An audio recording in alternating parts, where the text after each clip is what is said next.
नारायणपुर के मुखिया श्री अमित कुमार सिंह जी जात हो कि तो हम आग्रह करतन कि तनी मंच पर आके तब रोग जाए तब का हाँ खाली भेंट कली तब जाए है जी लाइन बनू लड़का कलश के माई भाई कि अरे असरा के दियारा में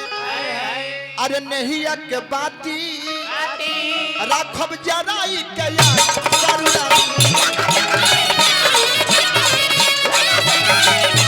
असरा के दियारा में नहीं के बाती राखब जराई के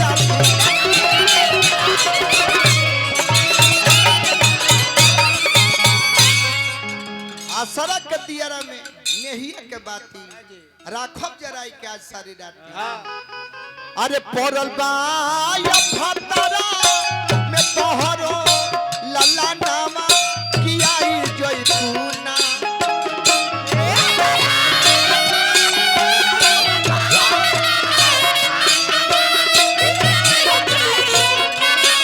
पड़ल बाया फतरा में तोहरो लल्ला नामा कियाई जैतूना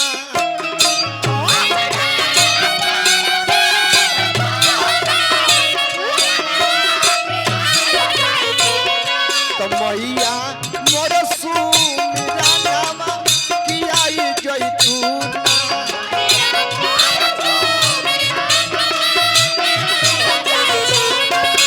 मैया मोर सुमिरा नामा कियाई जैतूना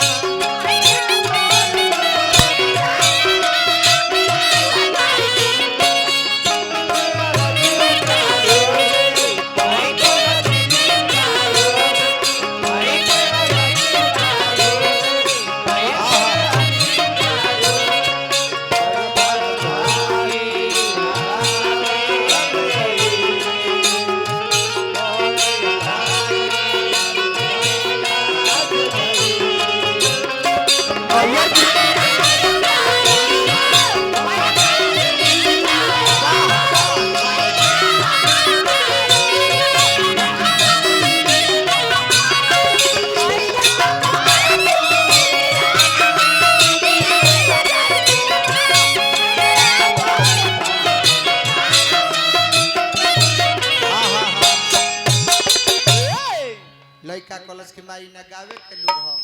न बजावे के लूर हो अरे सुर के सहूर नहीं खे अरे ताल में न दम बा अरे गोहल चलवा के तोहरे या लंबा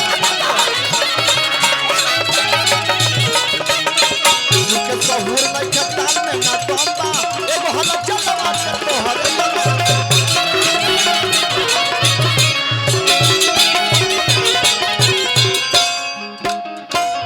कलुसीन पप्पू औरी चुनु जीवा भानावा कियाई जैतूना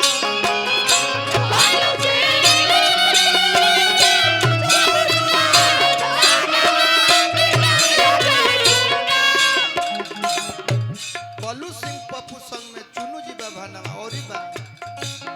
आधा हरी जन आधा भरल पा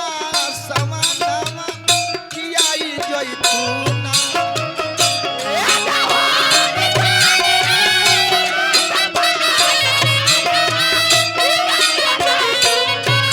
मैया मोर सुमिरा नामा कियाई जैतूना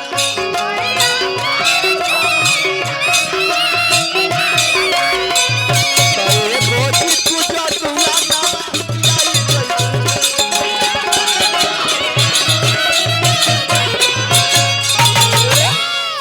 अरे सीढ़ी बनावल हो प्रत हे प्रतका हे भाई तब पागल पागल के ई तो तंग कर देता है अभी लेक देखत कि हाला कम ना भइल मनमोद भैया बहुत हाला बा यही में माइक वाले अपन क्वालिटी पेश पर पेश कर रहल बारे कि अगला साल के भी बैनर वो लोग इनके के दे दी यही बेरा हां यही